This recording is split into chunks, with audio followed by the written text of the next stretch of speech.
A Guide to the Creation of Worlds, Basics of Practical Cosmo-Inventology, written by Boris Kriger, narrated by Sandra Dean Ellison. Chapter 1. What is this book about? Each of us, to one degree or another, has an imagination. We are able to imagine, depict, or create something non-existent in reality. Moreover, using the latest programming tools, a person can create any virtual worlds, populating them with inhabitants who may well consider their world as real. We are approaching the creation of artificial intelligence and will be able to provide them with the inhabitants of virtual worlds. Then the question arises, isn't our world such a simulation? This does not contradict the conviction that a certain creator put together our world, or theories that believe our world spontaneously originated and evolves on its own. Both scenarios do not deny that the true basis of our world can be in a completely different world that has a fundamentally different nature. Observing our ability to create virtual worlds, we can assume that such a complex world in which we live is the result of a meaningful creation, because the spontaneous generation of our world seems much less likely, although the hypothesis has a right to exist, because as soon as our world exists, that probabilistic approach, alas, does not make sense. However, delving into cosmology, quantum physics, molecular biology, genetics, and science comes to the realization that the world has a certain basis or a source behind it. Modern scientists find more and more bases for such assumptions. This book is about the fact that the world in which we live is not the only possible one, and the reality of our world is not absolute. After humanity in practice became acquainted with the concept of virtual reality, it became obvious that worlds can be any.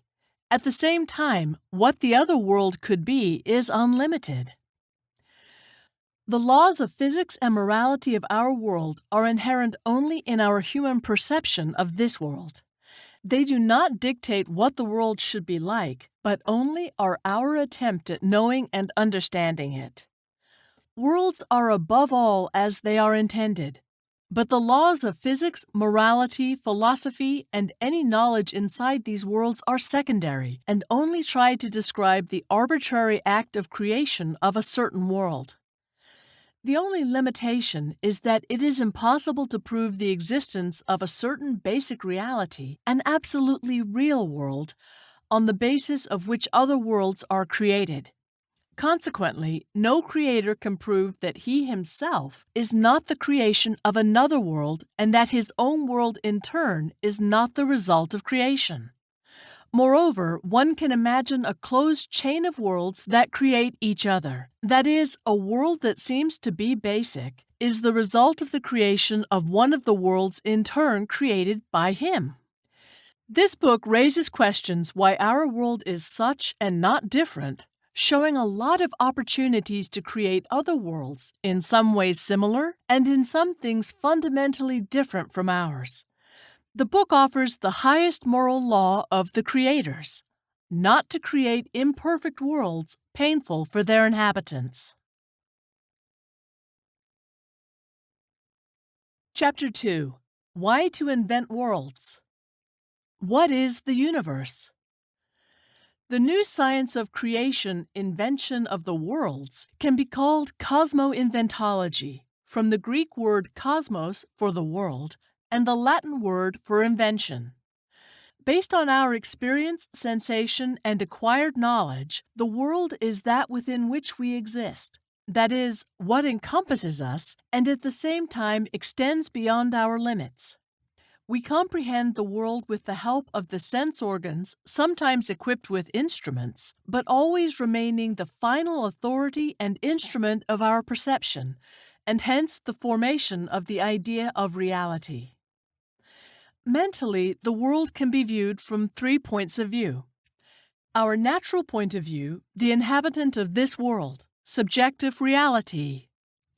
Some objective observer in our world, objective reality, and an outside observer who is outside our universe. The latter point of view is purely speculative, for it is not verifiable, since our universe does not allow us to observe ourselves from without.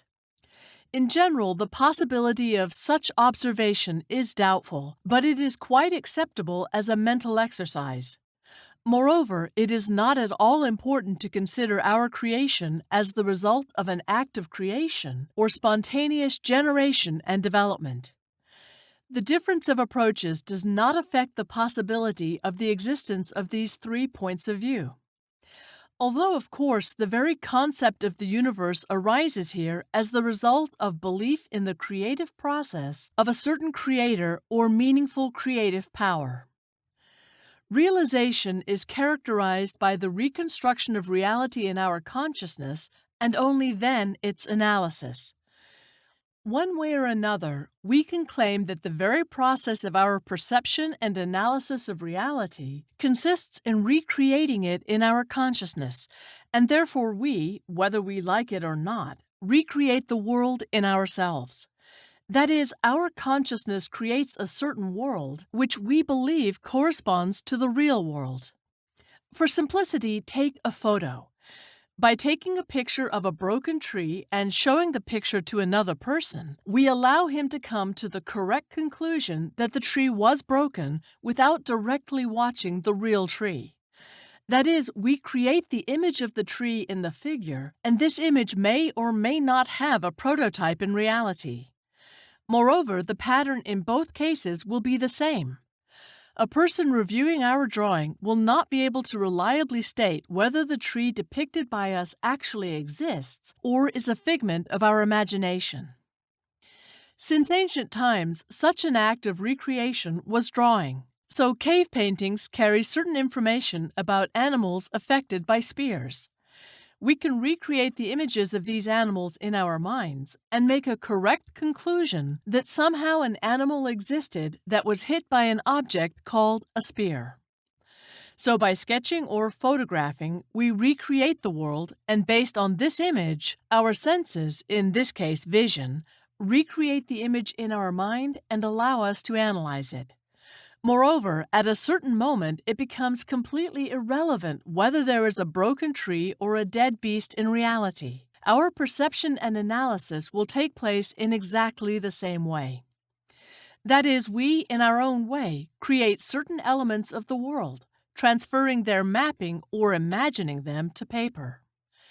Here we can assert that under certain conditions, our consciousness, subjective, and even the consciousness of many observers, objective, will not be able to determine from the drawing, except for indirect signs not related to this example, whether this image actually had a prototype or not. Man is a creative being because creation is peculiar to consciousness. So any object of the universe tends to participate in the changes. This object can be passive or active, conscious or not. One way or another, the creative act depends not on the creator, but on the viewer, the observer, capable of awareness.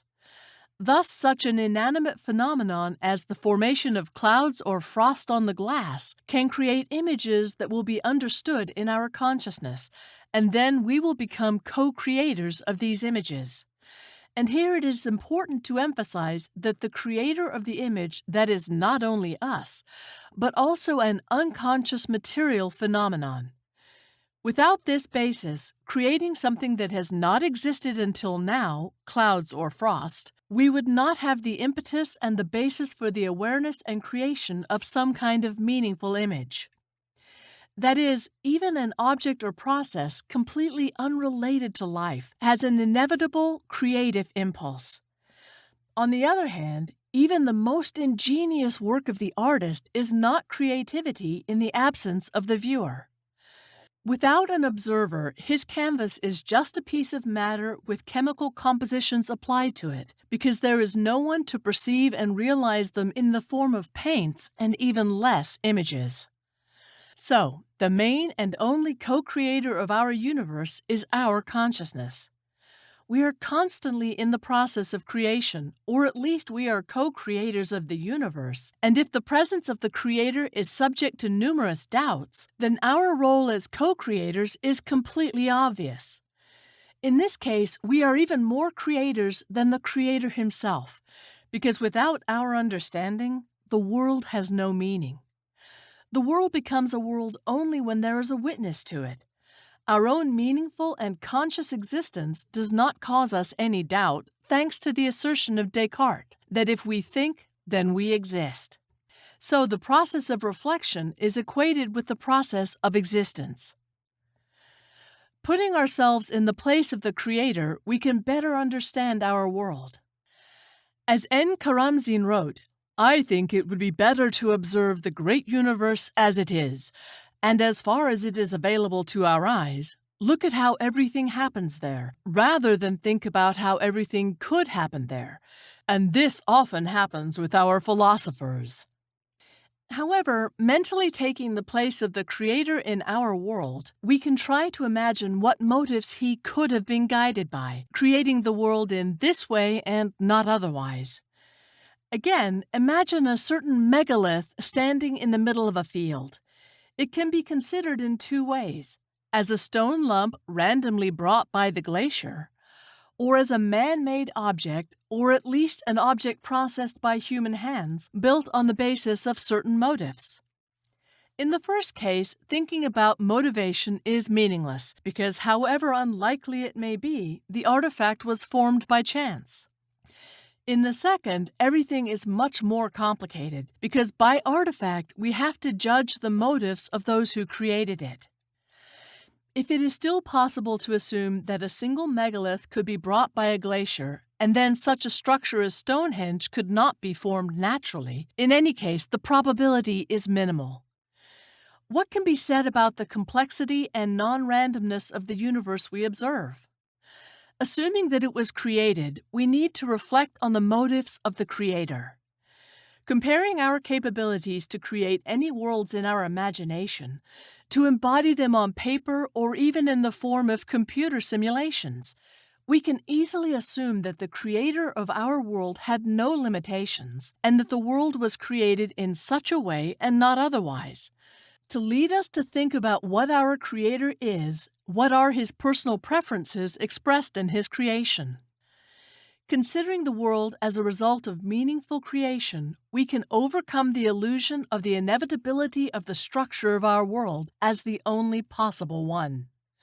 In our time, the opportunity has arisen to create virtual worlds, which their inhabitants can perceive as real worlds. We are experiencing a unique moment in history when our awareness of the universe has expanded so much that we can create our own, completely different, and not going to our virtual worlds. This possibility in general has always been, for our imagination does not need any aids to create its own worlds. But our acquaintance with the possibility of creating virtual worlds that exist separately from our imagination has given the modern philosopher a new direction of thought in which he can move further than his predecessors. Thus, by modeling other worlds, for example, as computer simulations, we can put in them inhabitants which in turn can be equipped with self-awareness. More on this will be discussed later. And this is no longer just a fantasy. It is in fact the creation of a full-fledged world, indistinguishable in the mind of its inhabitant from the present, the real, the only one. Creation as an illusion. This inevitability suggests that our universe is a giant computer simulation. Are we real? What about each of us personally? If the Creator does not wish to inform us about this, then being in the world created by Him, we cannot assert whether He is a final and absolute reality or has a completely different basis which is beyond the limits of our world and our awareness. So the hunter painted in the picture, becoming self-conscious, could not establish that he is a brushstroke of paint on a canvas in our world. He would feel like a hunter in the forest, and he would perceive himself and the forest around him as reality. He had no way to conclude that he was just the hero of the picture. Previously, similar questions were asked only by philosophers. Scientists tried to understand what our so-called real world is and explain its laws. But recent considerations regarding the structure of the universe pose existential questions to science. Modern physicists, cosmologists, and experts in the field of artificial intelligence suspect that we all live inside a giant computer simulation, taking the virtual world as reality. In order not to be subjected to a flurry of criticism, we can allow this state of affairs as a mental experiment. Let's say our world is a kind of virtual simulation. This idea contradicts our feelings. After all, the world is too realistic to be a simulation.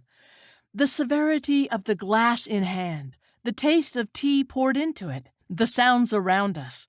How can you fake such a wealth of sensations? But let's take into account the progress in computer and information technologies in recent years.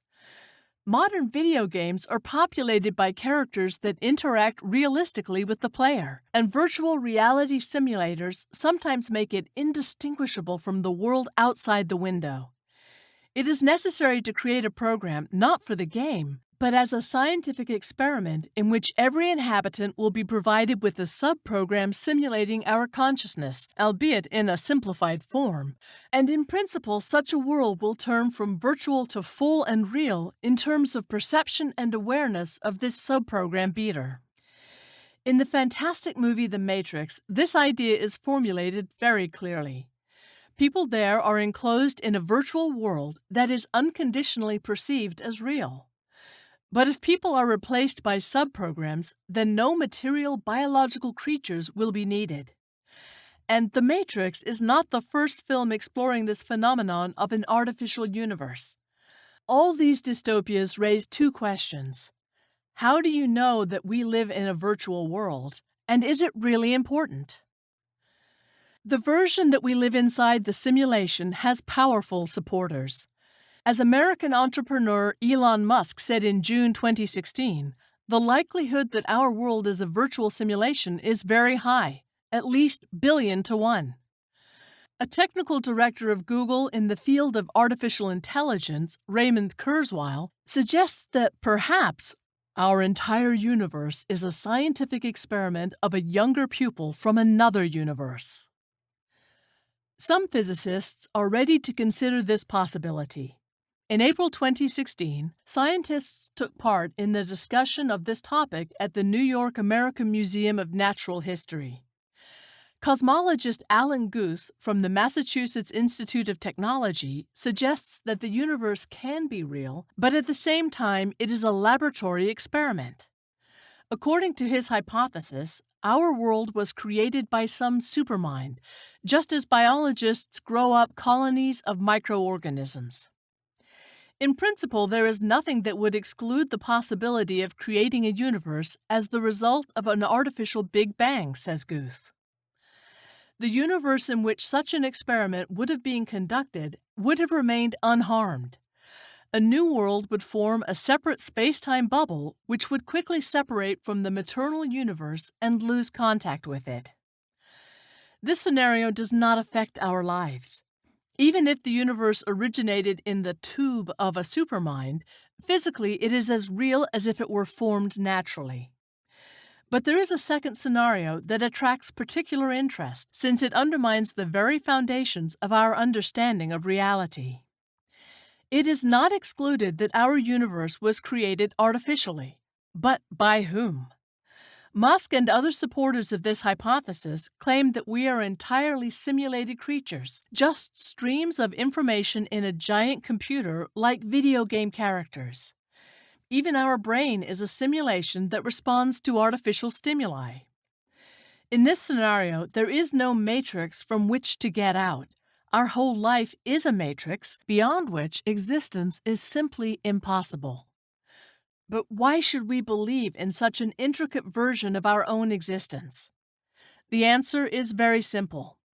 Humanity is already able to simulate reality, and with the further development of technology, it will ultimately be able to create a perfect simulation inhabited by intelligent being agents that would perceive it as an absolutely real world. We create computer simulations not only for games, but also for research purposes. Scientists mimic various situations of interaction at various levels, from subatomic particles to human communities, galaxies, and even universes. The invention of worlds helps overcome disappointment in our world. In fact, we can say that we do not live in the real world anyway. The consciousness of each of us creates its own world, its own corridor of reality. Periodically, these corridors coincide, which allows meaningful communication. We also build worlds in a dream, if not consciously. Many know the feeling of relief or disappointment at the moment of awakening, depending on what dream we had. That is, awareness of the possibility of the existence of parallel existing worlds, and at the same time, awareness of not the finality and not quite the reality of our world, can have a therapeutic effect of relieving tension from our psyche. The possibility of mutual creation of worlds. In addition to parallel existing worlds, we can imagine that the inhabitants of one world create other worlds, whose inhabitants in turn create the worlds of those who create their worlds. A certain chain of mutual creation. We will discuss this later. Chapter 3. Definition of worlds. A world is a closed system within which is placed an observer with consciousness which is part of this system and is not able to go beyond its limits. A world without an inner inhabitant, observer, or agent is meaningless and is not a world. The creator of the world has complete control over the world and all its inhabitants, and establishes the laws and principles on which the world exists. In order to save the efforts and resources of the creator of the world, the construction of the world begins with the observer. That is, as he turns his attention to certain elements of the world, they are created and reflected in his consciousness, while when they are not under observation, they exist. That is, everything in the world appears ad hoc as needed. From the beginning, an observer is created, and the world is built around him as he turns his attention to one or another element of the world. In this case, the only one who exists constantly is the observer. The rest is created and arises only as needed. At the same time, observers create a complete sense of constancy and reality of the world around them. An example of such a state of affairs can be quantum mechanics and its connection with the consciousness of the observer in our world. The effect of the observer in quantum physics is often viewed as the most shocking and interesting aspect of quantum physics. The outcome of a particular action, reduction or collapse of the wave function, is suspended during observation. This suggests that the human mind can physically influence the experiment. Electrons cease to exhibit their wave properties, and unstable particles freeze in their decay. Quantum entanglement is a phenomenon when pairs or groups of particles that were in contact with each other maintain communication with each other at large distances. When one of the particles is observed, the corresponding changes are instantly observed in the other particle. Under the all-powerful eye of the observer, the world is changing. The effect of the observer, the consciousness of the observer, is a group of hypotheses about the possible influence of the observer on elementary particles. This effect goes back to the ideas of the creators of quantum mechanics and is a consequence of the problem of measuring quantum effects. Some scientists equate the observer with the human consciousness. So Werner Heisenberg in the book Physics and Philosophy mentions a subjective observer. Hugh Everett writes in his scientific article, The Formulation of Quantum Mechanics Through Correlated States, about a conscious observer. Wolfgang Pauli and Eugene Wigner came to the conclusion that quantum mechanics, which includes the mind of an observer, may not be compatible with materialism. Realizing that this may lead to a scientific explanation of religious concepts, John Wheeler states, "Observers are needed to bring the universe into being." Other scholars, such as Albert Einstein, David Bohm, Amit Goswami, Roger Penrose, and Fred Alan Wolf, were also interested in similar ideas. One way or another, the created worlds do not have to be material in our understanding, for our world, with deep study, turns out to be highly illusory. Chapter 4. Who can create worlds? The fact is that it is not necessary to be God in order to create the world. It is enough to possess the properties of God in relation to the created world, and this is quite simple. Sitting in front of a blank sheet, you have complete freedom of creativity, and you can depict on it everything that you want. You can destroy your drawing, and you can redo it. That is, you have all the attributes of God in relation to the observer you placed in the drawing, if he possessed consciousness. From the point of view of this observer, you will correspond to the concept of the absolute. Absolute, Latin absolutus, unconditional, unlimited, irrelevant, perfect, is the first principle of the world, the origin of all things, eternal and unchanging, which is understood to be one, universal, beingless, endless, and in turn opposed to any relative and conditioned being. The same is true for a programmer who creates a program in which subroutines are placed that correspond to an observer inside the world. For him, the programmer has the properties of God. Indeed, such an observer will not be able to reliably say whether the creator of his world exists or not, will not be able to see and know him without the will of the creator of his world. The creator of his world will be out of the world, but at the same time will be omnipotent in relation to this world. He will be the one who creates this world and sets its laws. He will be omnipotent, all-knowing, all-seeing, timeless. So each of us can be the creator of other worlds while remaining a simple inhabitant of our world. It is interesting that the similar role of the creators does not contradict the Christian and even the Orthodox model of the world. The equilibrium, or theosis, ancient Greek theosis from theos, God, is a Christian teaching about the union of man with God, the introduction of created man to uncreated divine life through the action of divine grace. Briefly, the meaning of deification is expressed in the statement of Athanasius the Great: God incarnated man to be deified. That means the potential opportunity for every person and the historical need for a person to attain non-human power in possession of himself and the natural world around him in organic unity with God. And the main characteristic of God is that He is the Creator. Therefore, the deification of creatures can lead to the fact that creatures also become creators. Chapter 5. Methods and Materials for World Creation. You can create worlds on the basis of computer simulations with the help of controlled sleep, imagination, and any improvised means, papers, paints, etc.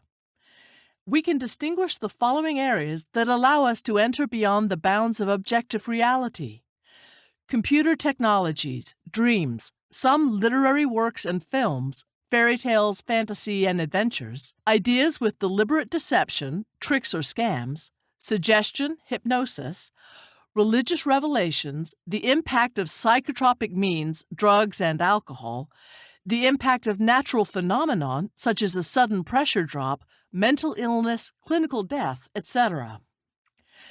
As supercomputers are becoming more powerful, such programs simulate cooperation between people, the development of cities, the functioning of traffic, and the state of the economy, as well as many other processes. As the cumulative computing power grows, simulations become more difficult. Elements of thinking and consciousness are already embedded in separate programs that imitate human behavior, still primitive. Researchers believe that in the not-too-distant future, virtual agents will be able to make decisions based not on elementary logic from the category if-then, but on simplified models of human consciousness. Soon we will witness the creation of virtual beings endowed with consciousness. Success in understanding the principles of the brain, as well as the extensive computing resources that the development of quantum computer technology gives us, are steadily bringing this moment closer. If we ever reach this stage of technology development, we will simultaneously carry out a huge number of simulations, the number of which will significantly exceed our only real world. Is it really impossible in that case that some intelligent civilization somewhere in the universe has already reached this stage? Or can our future civilization create a simulation in which we live? And if so, it would be logical to assume that we just live inside a similar simulation. Moreover, there is no reason why it would be fundamentally impossible to create a very realistic simulation, the characters of which would consider that they live in the real world and are free in their actions. Theoretically, humanity could refrain from conducting such simulations for ethical reasons. For example, considering inhumane the artificial creation of creatures who are convinced that their world is real. But this seems unlikely. In the end, one of the main reasons why we ourselves perform simulations is our desire to learn more about our own reality. So to conduct such experiments, there will always be sufficient ethical grounds. Chapter 6: Inhabitants of Worlds. The creation of a consciousness that is fundamentally different from human is possible. In order for a certain system to be considered a world, it is necessary to have at least one internal observer, inhabitant, or agent. The inhabitant must be provided with consciousness, primarily including self-consciousness. Optionally, the inhabitant may have a subconscious, but this is not necessary so that a certain system can be considered as the world. Inhabitant consciousness is a separate subsystem from the system of the world.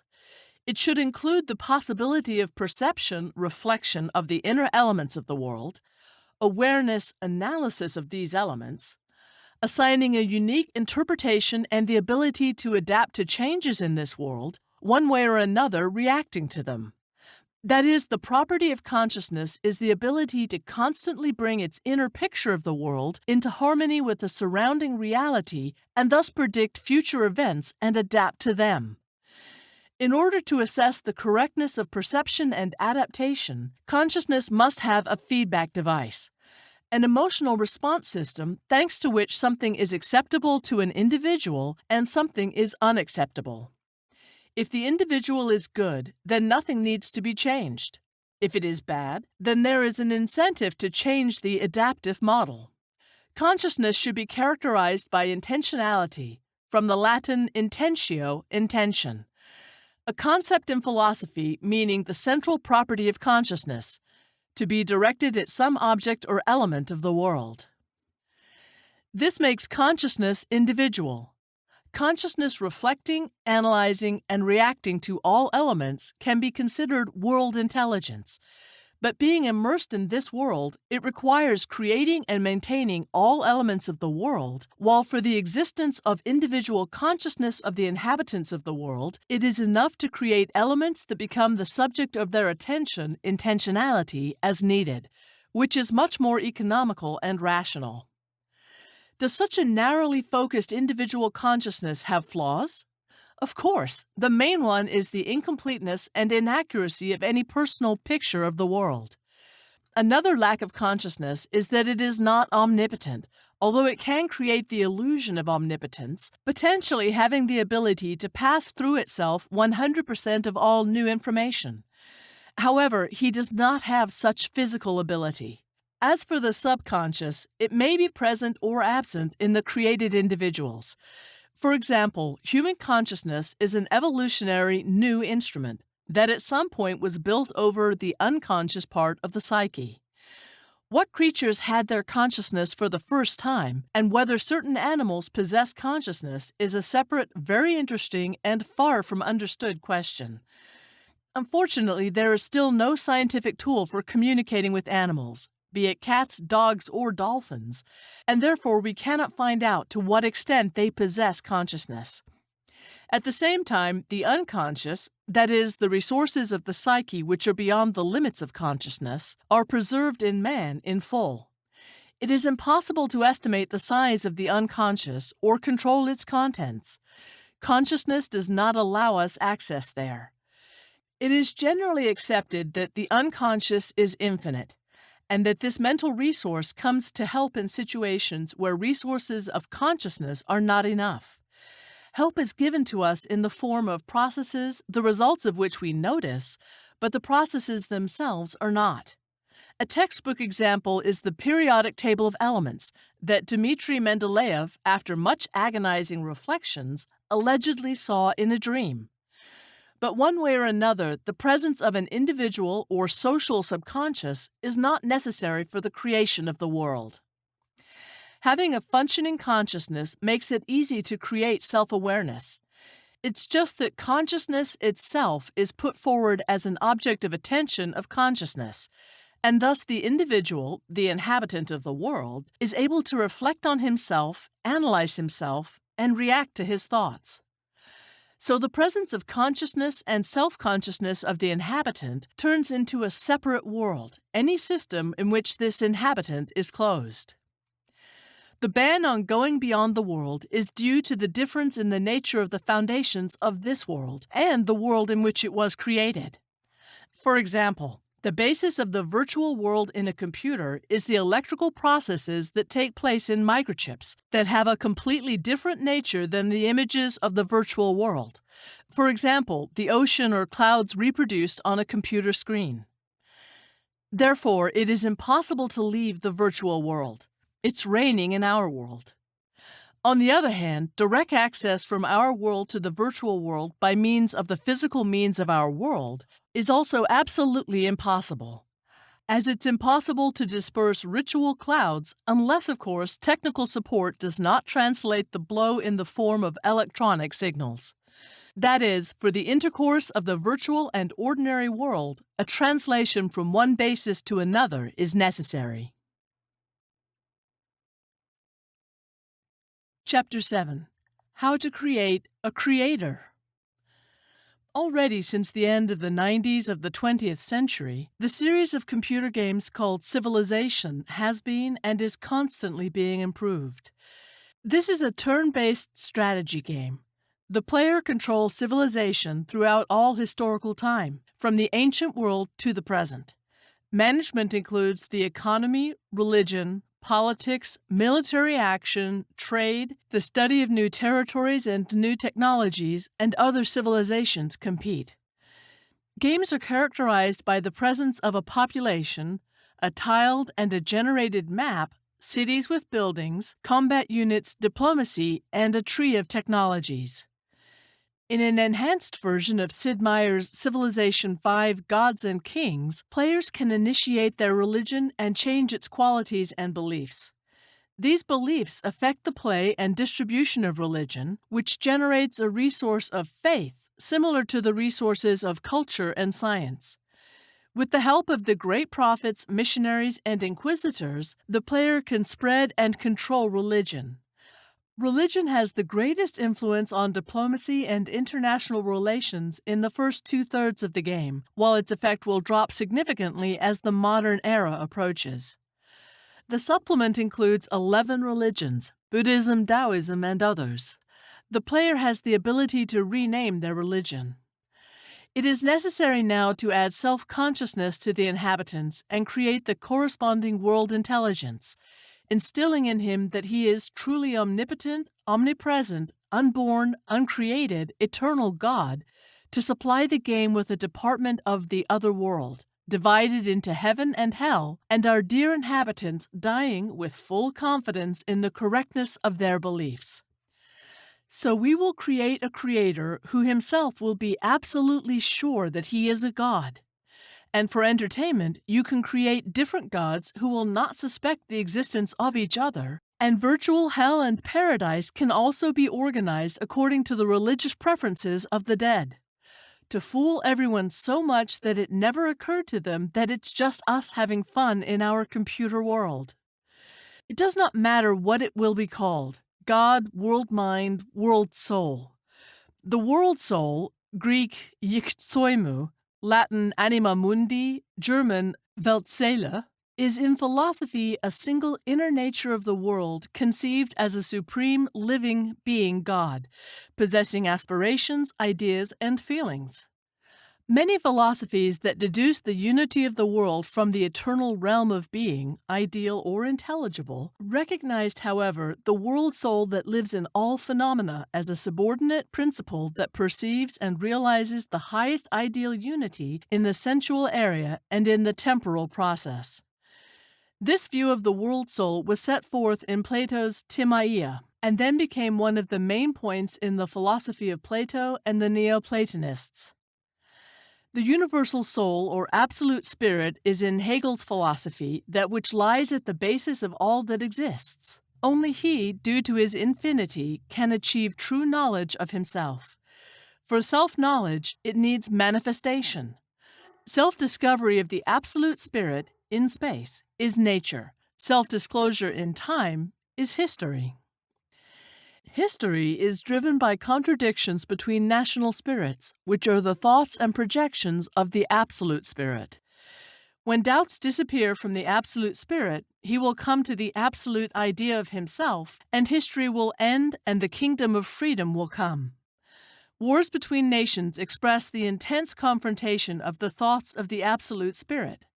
In them, Hegel saw a dialectical moment, the antithesis. Do not give up the idea to create competing with each other gods who will be programmed to be unaware of the existence of each other. When one will perform a certain action, the other will believe that he has done it, following the absolute good impulse and his divine will. It will be especially funny to watch the inhabitants of the created world shed rivers of blood for whose God is more correct, and each of our gods will assume that he is the true God.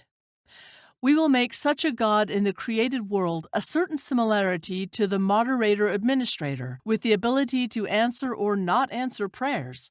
It's possible to laugh at the habit of answering prayers randomly, that is, in an accidental, unpredictable way, with our character and personal preferences. Some gods can be made especially bloodthirsty.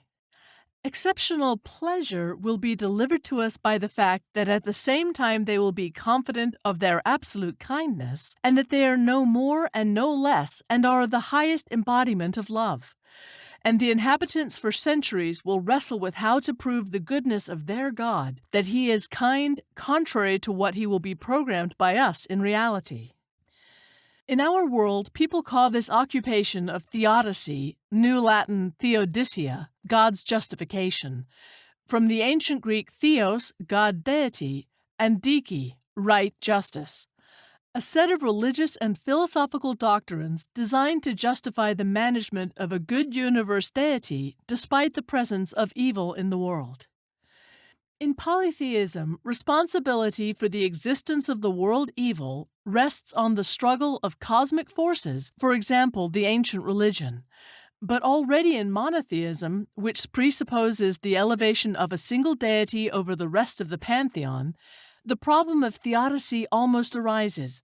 For example, the Lucian dialogue Zeus caught. However, in the proper sense of the word, the problem of theodicy is posed in religions of the theistic type. Since God is interpreted as the absolute in the semantic space of theistic doctrine, it turns out to be the final authority that bears full responsibility for its creation. By the way, we have a very irresponsible God, said in an interview with Julian Assange, the head of the famous organization WikiLeaks, hiding for many years in the Ecuadorian embassy in London. And Vladimir Posner, who took this interview with him, at one time answered the question of what he would say when he appeared before God. How are you not ashamed? In the context of Christianity, where this problem was acutely identified at a rather early stage, theodicy as a conceptual and doctrinal genre was shaped in the 17th through 18th centuries. The use of the term theodicy is fixed after the appearance of the treatise of Leibniz, Experience Theodicy about the Goodness of God, Human Freedom, and the Origin of Evil, 1710, where he defended the idea of God's justice despite the existence of evil. In Russian literature, in addition to the works of Leo Tolstoy, the experience of Orthodox theodicy is represented in 12 letters, most extensively in the work of priest Pavel Florensky, The Pillar and Statement of Truth. Berdyaev writes about this in his work On the Appointment of a Man. Perhaps the ancient Greek philosopher Epicurus first came to theodicy analytically, using the following reasoning. If an omnipotent, omniscient, and all-good God exists, then there is no evil. There is evil in the world. Therefore, there is no omnipotent, omniscient, and all-good God. In this argument, the method is used by contradiction. This argument is logically correct if the premises are correct, hence the conclusion is true. In order to show that the first premise is true in subsequent versions of this proof, we will dwell on it in detail. One of the modern interpretations. God exists. God is almighty, omniscient, and all-good. The all-good wants to destroy evil.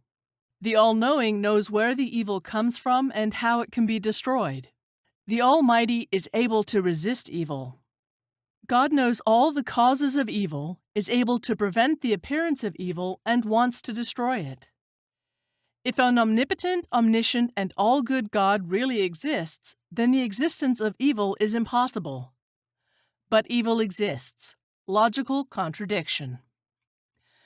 This evidence demonstrates two variants of the logical contradiction of the existence of evil.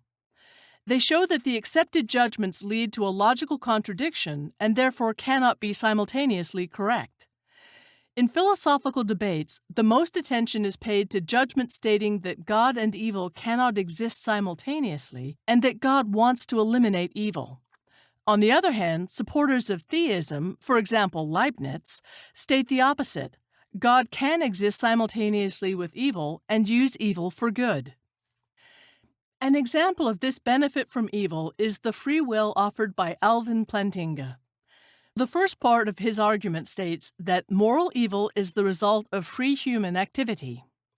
The second part of this defense argues in favor of the logical possibility of a powerful non-human spirit such as Satan, who is responsible for the so-called natural evil, earthquakes, floods, and deadly diseases.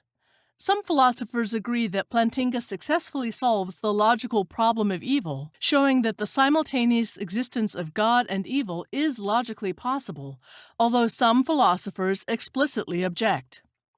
The second part of Plantinga's defense, however, recognizes the omnipotence of God, asserting the possibility of the existence of a powerful non-human spirit capable of generating evil, despite the opposite desire of God to eradicate evil. From a logical point of view, the existence of hidden and unknown causes of the existence of evil is possible. However, the existence of God is treated like any major hypothesis or theory, amenable to interpretation and using facts in evidence. Now, these facts are not enough, and the hypothesis has not been fully confirmed. According to the principle of Occam's razor, you need to make as few assumptions as possible. Hidden causes are facts and theories that were not considered by people and that are actually hidden. Thus, according to Paul Draper, the theory that there is an omniscient, omnipotent, and all-good being and indifferent does not require any hidden reasons to explain evil. Therefore, this simpler theory than the one that requires the hidden causes of the existence of evil in order to speak of a higher being as all-good. One can argue about the existence of hidden evidence, partially or fully justifying the evil, but with the same probability there can be hidden evidence that show the evil from an even more terrible side. Having made inductive reasoning, it can be argued that this hidden evidence neutralizes each other. A common answer to the obviousness of the problem of evil is that there are probably excuses for assuming the existence of evil by God. We offer the main justifying argument to our God if it was created with a light hand by unlucky programmers from another world. that he himself does not know about it, quite sincerely believes that no one is created, and that the motives of his actions, such as the global flood, are manifestations of his goodwill. That is, he is sincerely mistaken and cannot do anything about it. Because really, everything is good for God. He doesn't ask himself such a heretical question, is he really God? If we the people would also like everything, we would not be tormented by the search for answers to unsolvable questions, and would not write such books as this one. Over the problem of divine cruelty, humanity has been painfully reflecting since it has realized itself.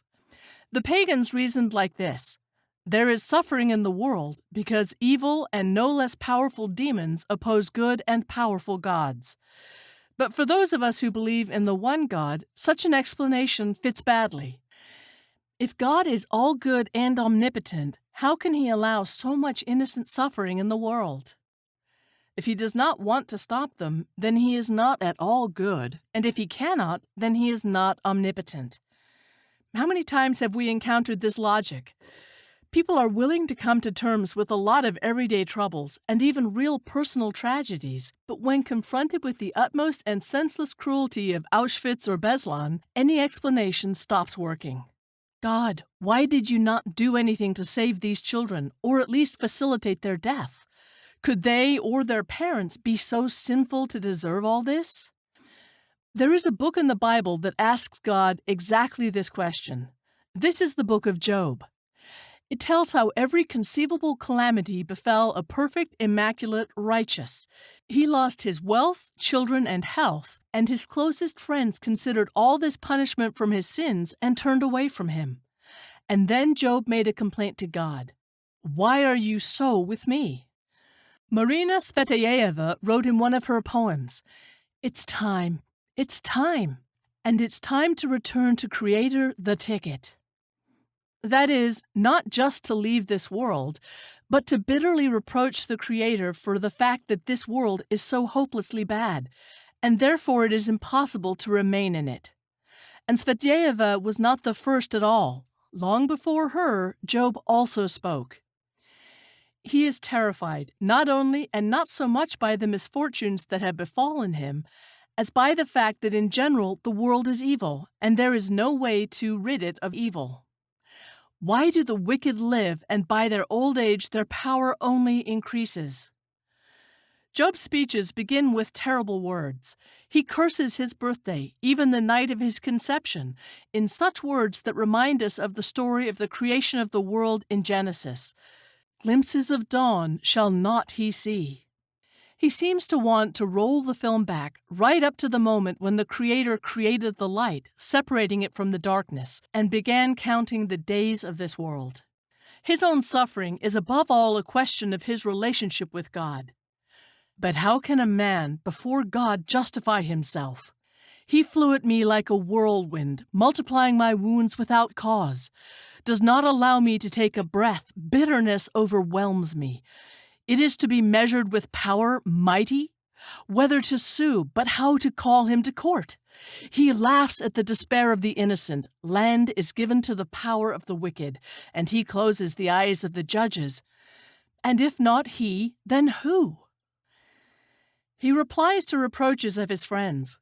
Keep silent and let me say, and there, come what may. He will kill me, and there is no hope, but I will repeat to him that I am right, and that this will be my salvation.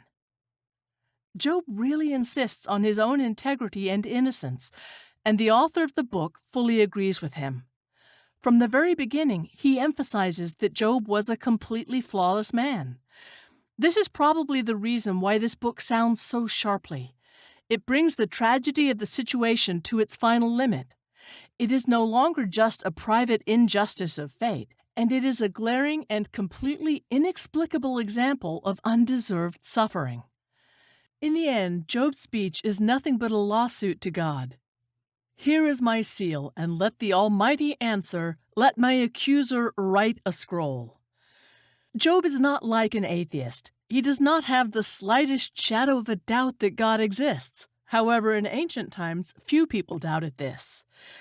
But he looks like a God fighter who challenges God. And God accepts him. The prosecutor answers the accused, but not quite in the way expected by Job, and with him, the reader. It would seem that God had to answer all of his questions to Job, and could do it very easily.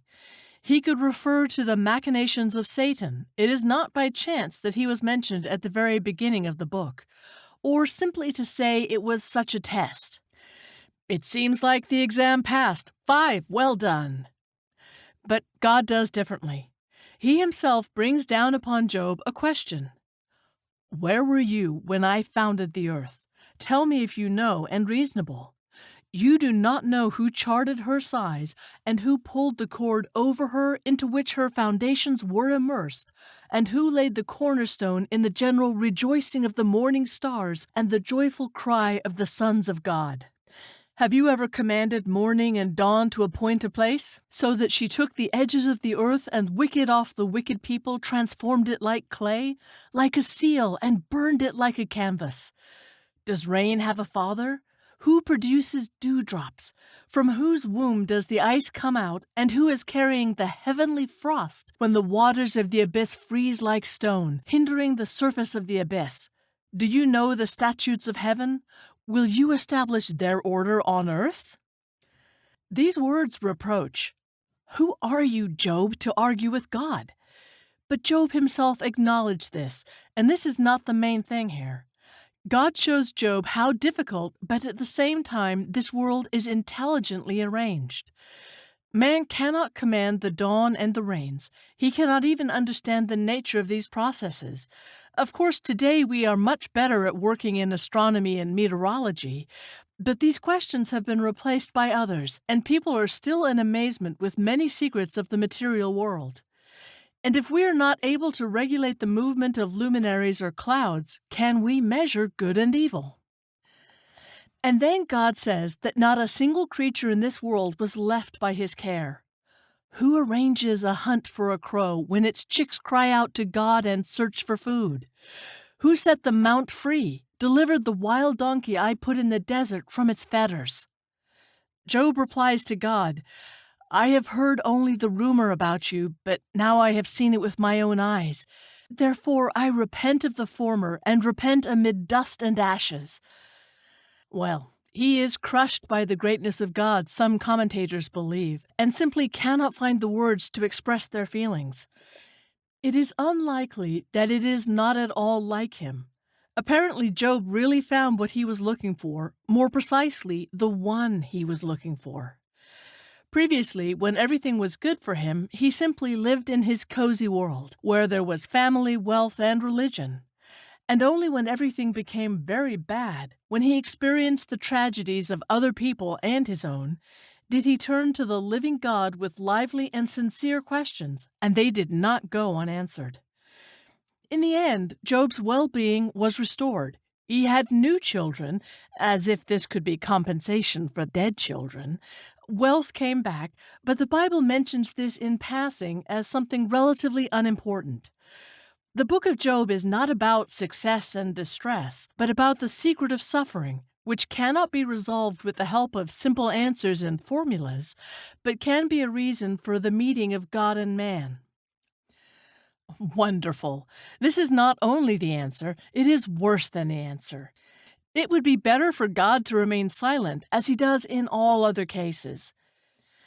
So, if we undertake creating of worlds, in no case should we create evil creators in them who believe that all their actions are good. It's the easiest way to justify God. Any evil is a hidden good. How? Not our mind's business. It's a fine explanation of the shepherd to the sheep. Only the shepherd is kinder. He caresses and nurtures his sheep until he kills them one day. The Creator does worse. He admits the torment of his sheep, and whether it is so important that at the end there will be the heavens or the slaughter. The torment is not justified. All the good of the world is not worth the tears of the baby. And if Dostoevsky spoke about this many sinful, how is it not clear to the holy, all-powerful God? It can be assumed that there is some need for evil in order for good to triumph. But the Creator is not limited by any conditions. He can create an ideal world full of love and good and not allowing any evil. And we just have no luck trying to find the answer why He chose not to. On the other hand, let's imagine that the world was created and managed by a certain higher being for which evil, in our understanding, is not evil. From our point of view, this is terrible, but does the higher power care about our tastes? Of course, the statement that God is love, the greatest expression of God's love, is revealed to us in John chapter 3 verse 16 and in Romans chapter 5 verse 8. For God so loved the world that He gave His only begotten Son, that whosoever believeth in Him should not perish but have eternal life. But God proves His love for us by the fact that Christ died for us when we were still sinners. From these passages, we see that God's greatest desire is our communion with Him in His eternal abode, heaven. He made it possible by paying for our sins. He loves us because it is a decision of His will. My heart turned in me, all my pity was kindled. Hosea chapter 11, verse 8. Love forgives. If we confess our sins, then He, being faithful and righteous, will forgive us our sins and cleanse us from all unrighteousness. 1 John chapter 1, verse 9. Well, it is encouraging. That's just not warm. It's the same as a slap in the face to the interlocutor saying that you love him. So understand how you want. And love in the divine understanding is first of all what He gave us to exist, although no one asked Him about it. That He supports our existence, although the very process of existence for us is extremely painful, rather than supporting our existence, it prolongs our suffering. And finally, the promise of eternal life is not very good, because we have so much misunderstanding with God here in this life, that you can imagine what surprises future eternal life can give us. For example, in heaven all the saints and Theotokos and Christ cry for our sins. What kind of paradise is this if everyone is crying? That's how. Here we should rejoice and have fun when we are persecuted for loyalty to God, and there we should cry for the sins of those on earth. To put it mildly, it is a dubious perspective. We give up and realize that our world was created by a tragic spirit who loved suffering, and if He loved His suffering voluntarily, then He makes us love our suffering against our will. This is a feeling that I was in an insane asylum without being able to get out of it. The Apostle Paul said, "For the wisdom of this world is folly before God." 1 Corinthians chapter 3, verse 19. That is, the normal desire of a creature and the Creator's own desire is not to be ill, to eat decently, and not to be in danger, not to accept a painful and inevitable death, to enjoy earthly love. All this is madness before the Creator. Then I ask, why did He give us all this? Here is an amazing neurotic logic, and to answer our questions, the answer is, of course, full of love. But who are you to ask me questions? For the first time, the phrase, "the ways of the Lord are inscrutable," was voiced by the Apostle Paul in the book of the New Testament. The expression compels people to take on faith the power of the most just Almighty Father who knows all events at all times. My thoughts are not your thoughts, not your ways. My ways, says the Lord. Well, explain if you love. Or if we are not able to understand, so why did you create us so dull? Or of what you could explain, we absolutely do not like it. In general, is it worthy for the Almighty to play in the dark with His beloved creatures?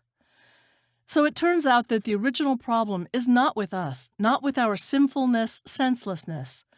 What can be demanded from weak creatures hounded by life, which could have just appeared and are about to disappear? All claims are to be directed to the manufacturer. Chapter 8. Cosmology of Worlds.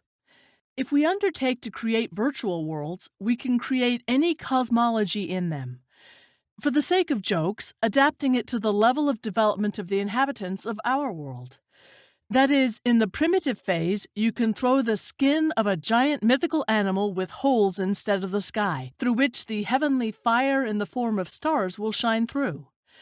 Then make the earth flat and place it on whales. Continue to get the celestial mechanics well. And lastly, lift the fog with the Big Bang and the expanding universe. and so on without end. Why not? After all, we are the creators and the law is not written for us. And what could be more entertaining than fooling the inhabitants of the world we are creating, isn't it? Observe how their scientists are puzzled over obviously intractable questions, how they are burned at the stake for asserting that the Earth revolves around the Sun. And make it so that it really began to rotate only after the burning of the first heretic who had guessed this. Thus we will leave in the cold those who were sure of the opposite. We ourselves do not hurt. Why not have some fun? For example, according to some scientists, there are enough reasons to think that we ourselves are inside the simulation. Simulation hypothesis is the philosophical proposition that reality is a simulation. Most often it is assumed that this is a computer simulation. In order for the simulation to look realistic for the recipient, the program adapts to its perception, forming material objects, mind, and consciousness of the inhabitant of our world, us. The main work in this area is Nick Bostrom's article Proof of Simulation, published in 2003 in the journal Philosophical Quarterly. However, the idea is not new. Back in ancient Greece, Pythagoras founded a school that studied the basic philosophical concept of its creator about the illusion of everything that exists. The idea that reality is nothing but an illusion was followed after Pythagoras by the ancient Greek philosopher Plato, who came to the conclusion that only ideas are material, and other objects are only shadows. The same approach was followed by Aristotle, but with the amendment to the fact that ideas are expressed in material objects. In addition, the position about the elusiveness of the real is one of the key precepts in some religious and philosophical teachings. For example, in a number of Indian philosophical schools in which the concept of Maya is considered. Maya is an illusion of being, in particular the daily existence of a human being against the background of the existence of the eternal absolute, Brahman in Hinduism or Nirvana in Buddhism.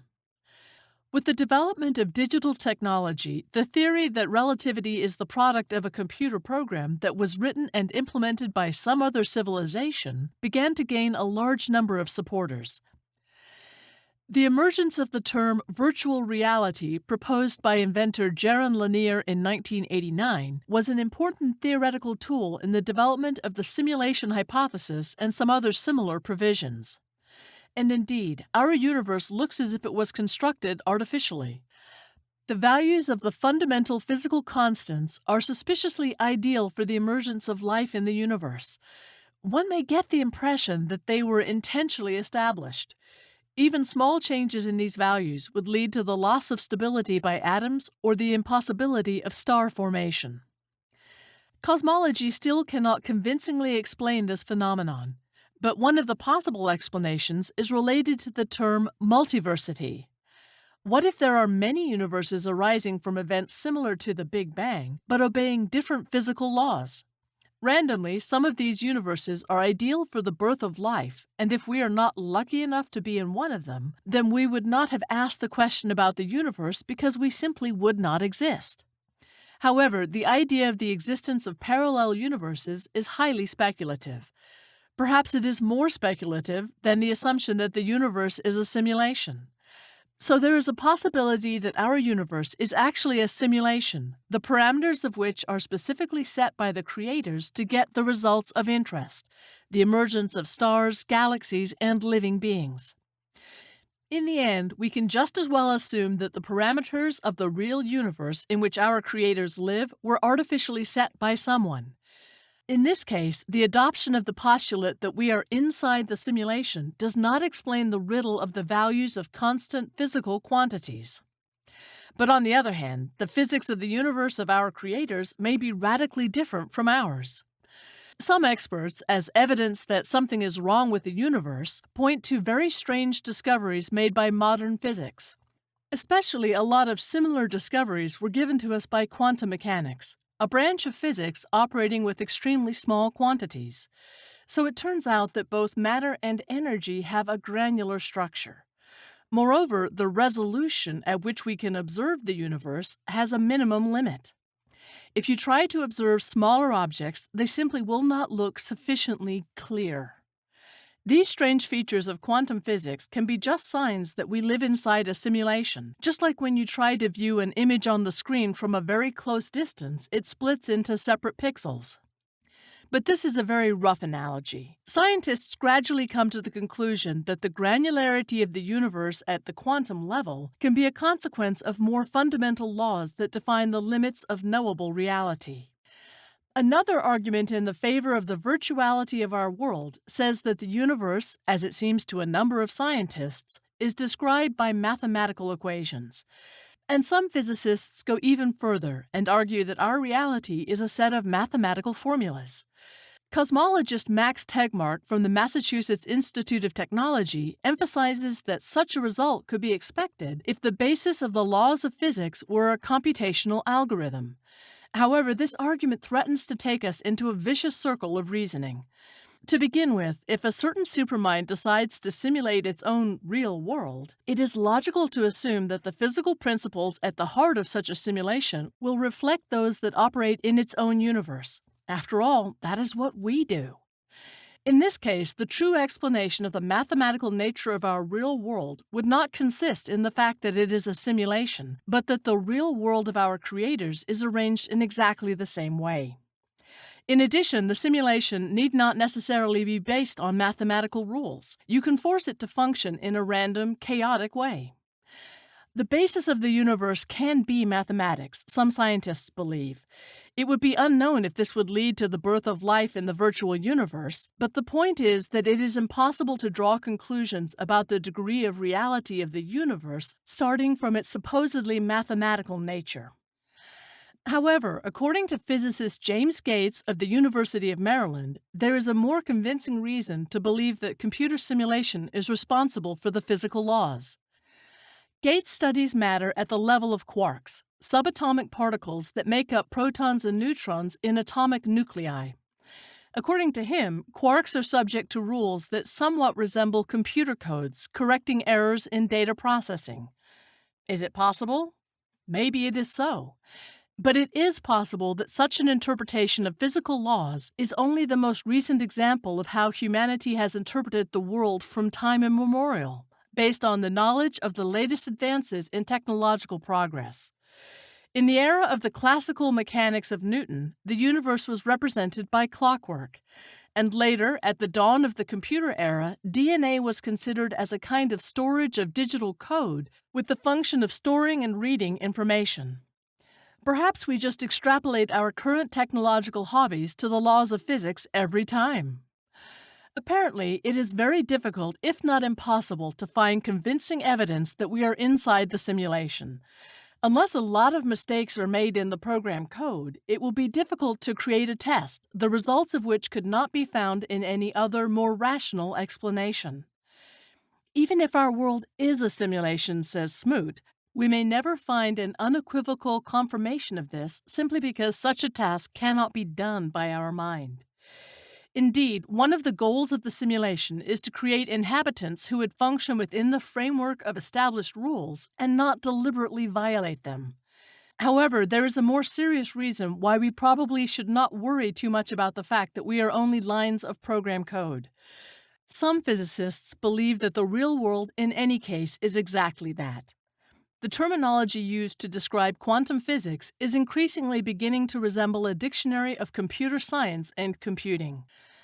Some physicists suspect that at a fundamental level, nature may not be pure mathematics, but pure information, bits like computer units and zeros.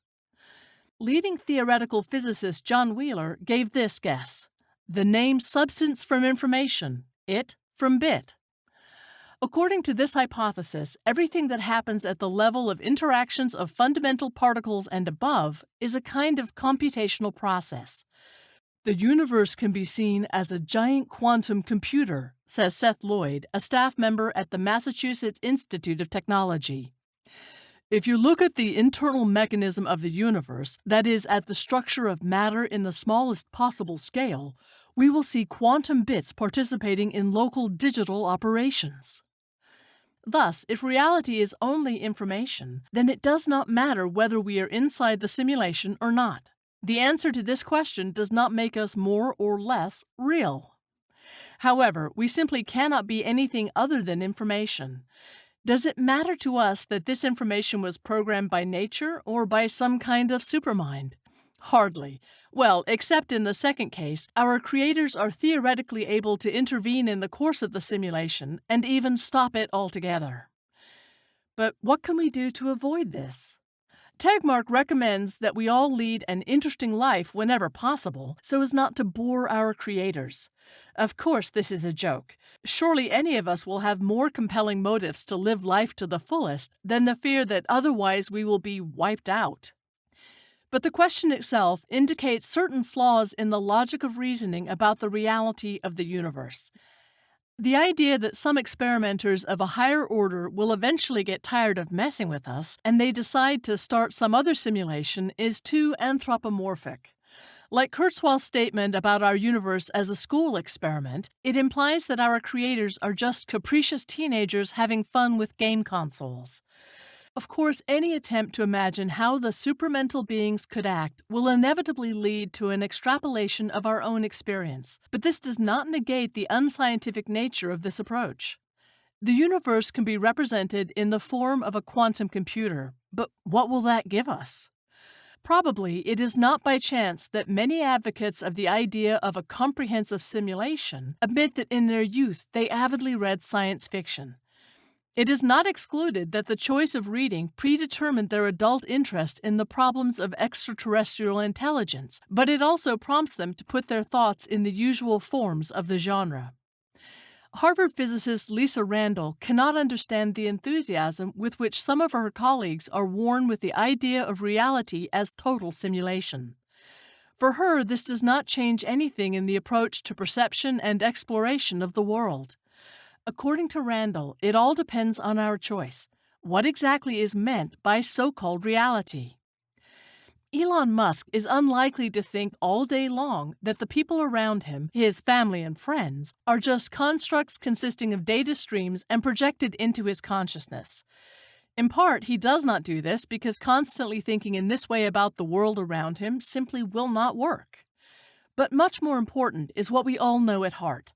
The only definition of reality worth our attention is our immediate sensations and experiences, and not the hypothetical world hidden behind the curtain. However, there is nothing new in the interest in what actually can stand behind the world accessible to us in sensations. Philosophers have been asking such questions for many centuries.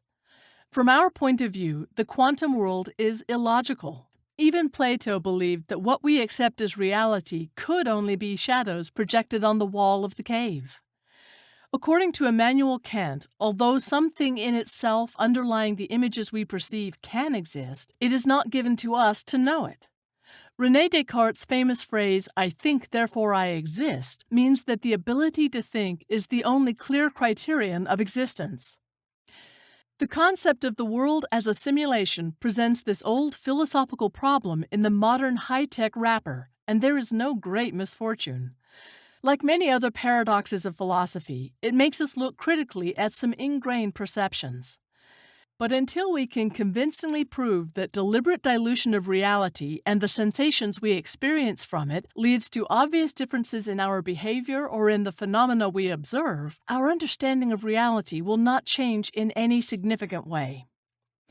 Empirical phenomenon without clear scientific explanation may indicate that our universe is an illusion or simulation. Until now, we have no explanation for the existence of our universe. What is the origin of the matter, energy, and spacetime that formed the universe? Perhaps this indicates that the answer is in a different world.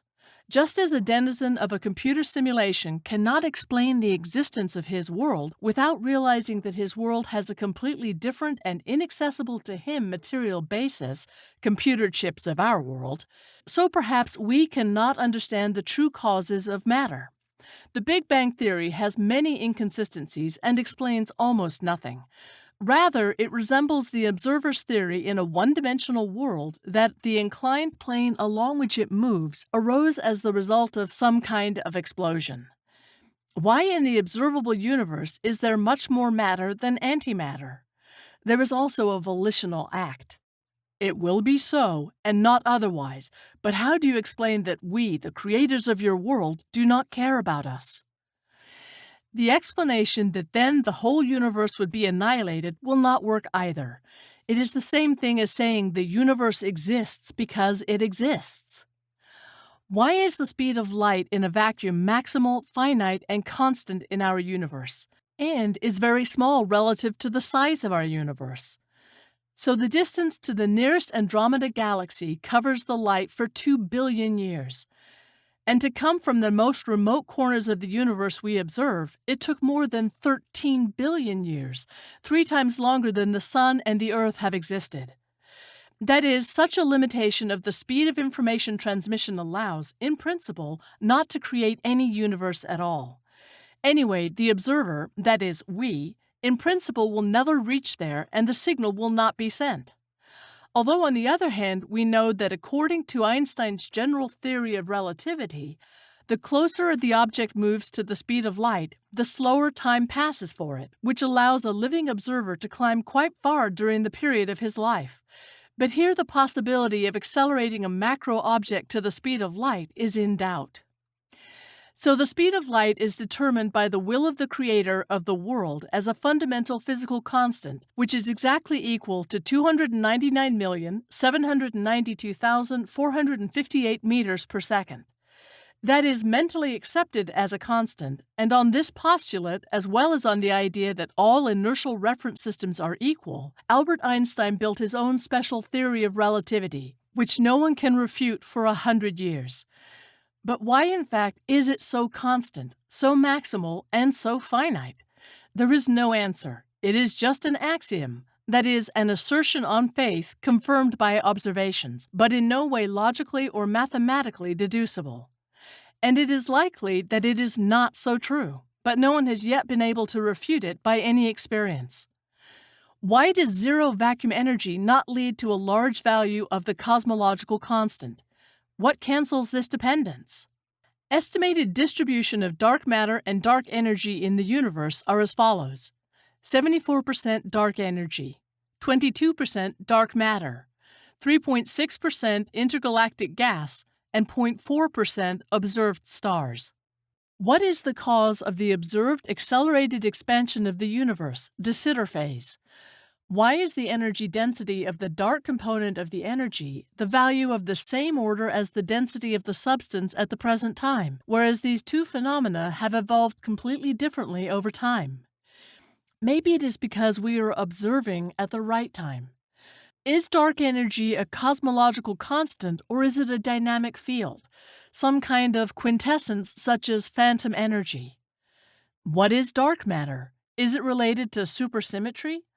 Is the phenomenon of dark matter related to one or another form of matter, or is it really an extension of gravity? What is the reason for the coordinated movement of large groups of clusters of galaxies to a single point in the universe? Why did the universe have such low entropy in the past, resulting in the difference between the past and the future and the second law of thermodynamics? Why is the part of the universe remote from us so homogeneous, whereas the Big Bang theory predicts the measurable anisotropy of the celestial sphere more than it is observed? Some common features of the microwave radiation of the sky at distances of more than 13 billion light-years seem to indicate the presence of both the movement and orientation of the solar system. Is this a consequence of systematic processing errors, contamination of the results with local effects, or an inexplicable violation of the Copernican principle? What is a three-manifold of concomitant space? That is, an accompanying spatial section of the universe, informally called the form of the universe. Neither its curvature nor its topology is currently unknown, although the curvature is most likely close to zero on the observed scales. The cosmic inflation hypothesis suggests that the shape of the universe may be immeasurable, but since 2003, the team of Jean-Pierre Luminet and other groups have suggested that the universe may be in the form of a dodecahedral Poincaré space. Is the shape of the universe immeasurable, a Poincaré space, or does it have a different three-manifold? Why is there no thermodynamic equilibrium in the observable part of the universe? All these and other questions can be answered by the fact that the universe is a virtual simulation, with laws and parameters that are intentionally assigned in it, and that they are absolutely not obliged to be explained by any self-sufficiency, self-generation, and self-development of our universe. Moreover, even these laws themselves do not necessarily have to be absolute and unchanged.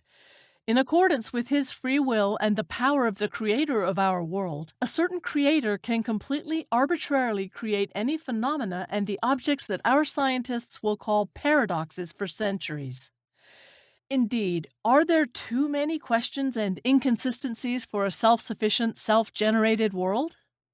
So, using the example of the cosmology of our world, we can conclude that the cosmology of the created worlds does not have to necessarily be explainable, which is called doesn't have to make sense, and you don't need to be a supermind to create it. Even a child can create an arbitrary cosmology of the world in accordance with his taste, and the scientists of this created world will be puzzled by insoluble riddles for all times. All the theories that have been proposed for many millennia explaining our universe fail safely. So, the famous string theory, which never made a correct prediction about cosmology, slowly goes into oblivion.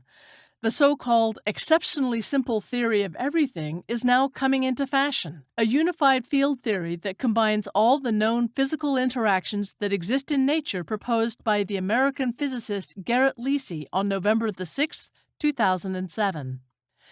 The theory is based on the Lie group of type E8 and is interesting for its elegance, but requires serious improvement. Some famous physicists have already expressed support for it, but a number of inaccuracies and problems have been found in theory. Such an approach to the structure of the universe on the smallest scale can be seen in computer simulations, when complex forms are built from elementary virtual structural units. Albert Einstein expressed the program for building the unified field theory, and after creating the general theory of relativity, he devoted the rest of his life to trying to build such a theory. Many physicists, just as unsuccessfully, tried to build a unified field theory. That is why the announcement of Lisi's publication caused a mixed reaction. Chapter 9: Mutual Creation of Worlds. The inhabitants of worlds, possessing consciousness and self-consciousness, can in turn create their own worlds. Moreover, they can create worlds whose inhabitants have created their world, and so on in a circle.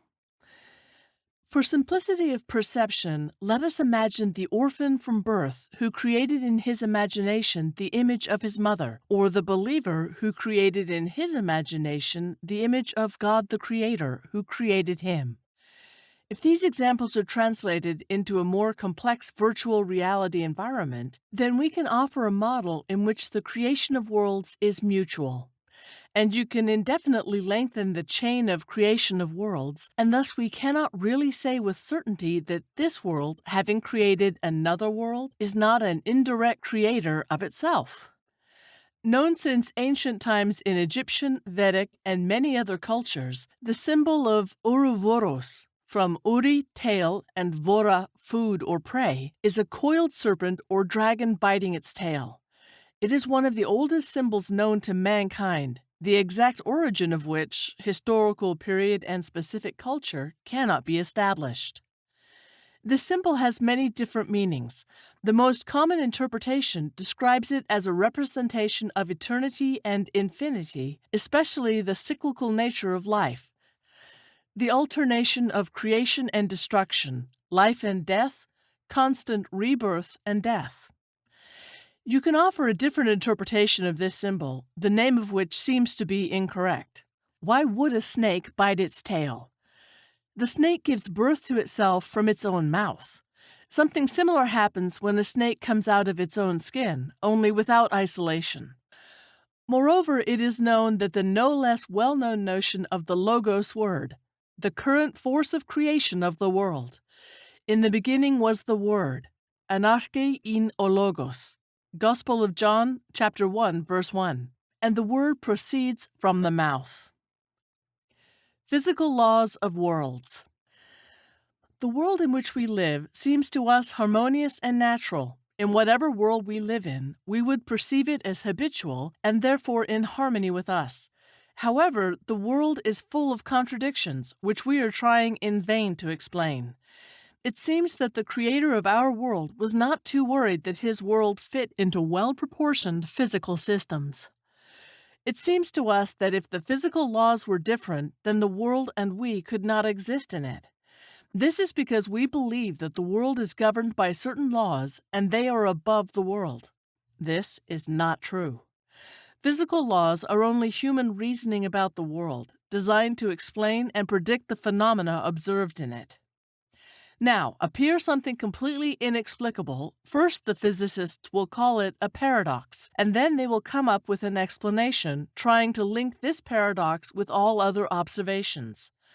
Then, one of these explanations will temporarily take the place of the physical law, only until a replacement is found for it. At best, the universal physical law will become a special case, and at worst, will be thrown into the dustbin of the history of science. Who remembers the word ether, caloric? The law of conservation of energy is good only until there appear undeniable objections confirmed by experiments. The theory of relativity, quantum mechanics, and other branches of modern fundamental physics are manifestations of physical idealism. Einstein wrote, "The goal of any science, whether it is natural science or psychology, is to harmonize our sensations with each other and reduce them to a logical system. Our concepts and systems of concepts are justified only because they serve to express the complexes of our sensations. Content truth in the system is determined by its reliability and completeness of its compliance with a set of sensations." Science, which he studied, Einstein describes as follows: "Physics is a developing logical system of thinking, the foundations of which can be obtained not by isolating them by any inductive method, but only by free fiction. The substantiation truth of the system is based on the proof of the applicability of theorems derived from it in the field of sensory experience, and the relationship between the latter and the first can only be understood intuitively. Evolution takes place in the direction of the ever-increasing simplicity of logical foundations. Moreover, in order to get closer to this goal, we must decide to recognize that the logical basis is more and more removed from the data of experience." Ultimately, the creator's decision is primary and the laws of physics are secondary, ad hoc, until another case presents itself to change them. And in general, since the universe is fundamentally unobservable from the outside and in its entirety, then any law of physics may be an attempt to say something about the oceanography of the Earth, being in the middle of the Sahara.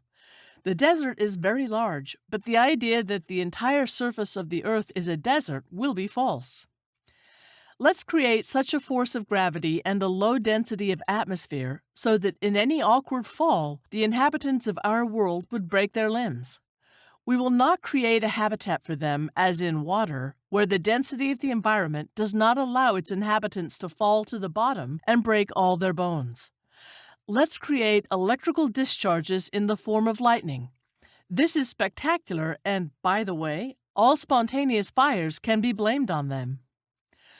Of course, all this is not a call to action, but rather draws attention to how our world works, in which we live, and what can be said about its creator.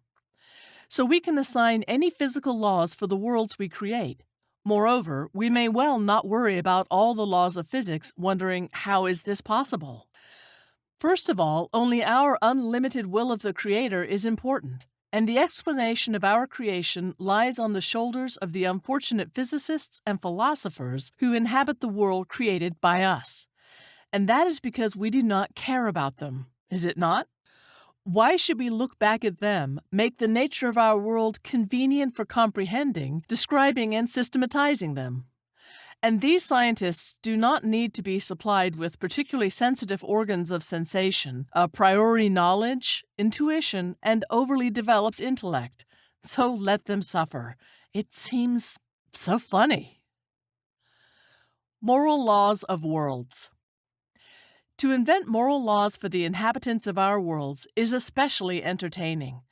But it is even more interesting to give them the opportunity to invent their own morality. Do not initially give them any special guidelines, absolute bans. Well, for example, in our world, no one can destroy the sun, at least for now. Moreover, a person cannot eat the sun. That is, there is an established absolute ban on such action. If you try it literally, the human body will burn long before a person comes close to our star. Yes, and 1.99 raised to the 10th power in 30 kilogram degrees is unlikely to fit in a person's stomach, even if you squeeze the sun into a singularity. Even a black hole that would have come out of the sun, if it were possible, would have the radius of about 3 kilometers. Alas, a man does not push an object like this into his stomach. But seriously, one person may well eat another person, and there are no physical restrictions or prohibitions on this. And then it is possible to let people decide for themselves what moral law they should establish for themselves. Moreover, these decisions will be different depending on the circumstances. On the other hand, a person cannot eat the conscience of another person, for conscience is an ephemeral substance. Of course, it would be possible to create a world where absolutely immoral things would be physically impossible. Indeed, in our world, we are not afraid that we'll wake up one morning and find that a crocodile ate the sun, like Tchaikovsky's "Whoa, whoa, the crocodile swallowed the sun in the sky." That is, he entered a highly immoral way, using the luminary inside only for personal use. But the creator of our world decided to have fun and created it so that we can decide whether to eat or not eat each other according to circumstances. So the creators of worlds can assign moral laws, hint about them, or just leave this matter to chance. It all depends on the taste of the creator and his sadistic inclinations or the lack thereof. It is especially interesting to divide the world we create into physical and non-material, spiritual, subtle, so to speak. Divide by visible and invisible the inhabitants of your world, and make it so that the fate of the inhabitants in the subtle world, where in turn you can create heaven and hell depended on actions in the physical world. If you want, you can create something between light and darkness, well, for example, peace. And you can without it. Clear and simple, heaven and hell. Or create something like the laws of karma. Or, as was suggested earlier, only hell can be created, and paradise can only be in a potential form, so no one can be allowed into paradise and thus save on its creation. They say that, it seems, there is a potential paradise, but since no one deserves it, and in general it cannot be deserved, not created at all. Well, for example, every beggar can assign a prize of $1 billion on his own behalf to a person who can eat the sun. In this case, it is not necessary to have a prize fund. After all, no one can literally eat the sun. Or offer paradise as a prize to someone who can refrain from devouring their own kind. It is also apparently impossible, and paradise cannot be created. Or if you have already created paradise and so the work is not in vain, you still want to let someone in there, then you can confuse everything with morality so that without the help from an outside administrator, you cannot enter paradise and call this path with your intervention grace. That is, the level of paradise can be reached only by the grace of the administrator.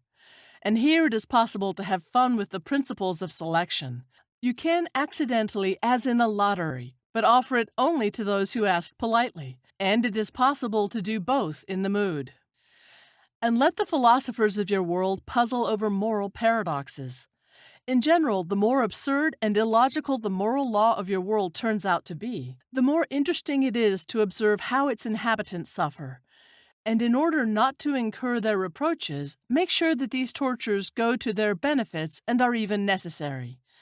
Let them establish various cults of suffering. It is extremely entertaining to watch prudent brigands go to heaven, and the righteous turn out to be hypocrites and go to hell. Feel free to violate any logic and reasonable limits. After all, you are the creator. You are permitted to be original. Evolution, Preservation, and Destruction of Worlds. It is especially interesting to create evolving worlds, that is, self-developing from complex to simple and vice versa. We are laying an initial impulse, a general plan, setting the basic principles, and going to drink beer. We are returning and observing with interest what our world evolved into. If we do not like it or just tried it, we destroy most of the forms of life and make room for new directions of evolution. Of course, we do not propose to commit all these atrocities, but simply emphasize that since our world is like this, it says a lot about its creator. For example, take our world, where mass extinctions repeatedly occurred. To keep the peace for a long time does not make sense. We can invest time in it in such a way as to create the illusion of an infinitely long past and an equally endless future. In fact, it suffices to take care of the existence of the world only in the present moment. As for the end of the world, there are several approaches to the destruction of the worlds you created. You can create a world and all of the time of its existence threaten it with destruction. Let there be a lot of dangers on the cosmic and planetary level so that the inhabitants are constantly maintained in apocalyptic moods. Large asteroids will rush past at terrible speed. The planet itself may be a hot, red-hot ball covered with only a thin crust of hard rocks. Let the galaxies collide. Come up with anything. If only the inhabitants had no hope. Realizing that their world will be destroyed sooner or later, the inhabitants will be apathetically based not only at the individual level, but also as a community of intelligent beings as a whole. You can act more humane, making your universe a safe place, and then when this world bothers you, just turn it off without warning. The choice is yours. But forever hold your worlds that do not make sense. After all, sooner or later they will bother you. Yes, and considerable resources are required to maintain the created world on whatever basis it was created. Ideal when the inhabitants of the world destroy themselves, because without internal observers, the world ceases to be. Therefore, of course, if you are predisposed to extreme cruelty and sophistication, you will allow the inhabitants of the world to effectively and reliably destroy themselves. Precautions for world creators. Of course, depression can only be explained by the chemical imbalance of our brain, but on the other hand, the reasons for depression are laid in the very foundations of our world. On the contrary, one should be surprised when depression does not develop. Alas, as much as we can create worlds, so much can one create our world, and how cruel we are to the worlds we create, so much so our Creator can be cruel to us. Unfortunately, the golden rule of morality does not work here. Do not create a world in which you would not like to live on your own. The fact is, the choice of a particular world depends on the taste and character of the creator, and the creator may be a masochist.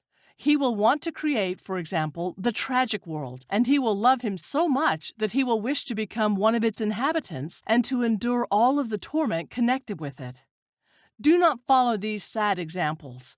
Your short-term entertainment or solving your own personal psychological problems is not worth the suffering of the whole world. Perfect worlds. Concept of ideal perfect worlds. Motto: if you do something, do it well. If you can't or don't want to do well, it's better not to do at all. L.N. Tolstoy. Definition: the concept of perfect has several meanings. In this case, characterizing the worlds as ideal, we mean the ideal as perfect, characterized by the highest degree of qualities corresponding to the ideal. The ideal, Latin idealis, from the Greek ιδέα, image, idea, the highest value, the best, the complete state of a phenomenon, a sample of personal qualities, abilities, the highest standard of moral personality, personal ideal, the highest degree of moral conception of good and proper, axiological ideal, perfection in human relations, ethical ideal, and the most perfect social order, social ideal. Properties of ideal worlds. Ideal worlds are characterized by absolute perfection.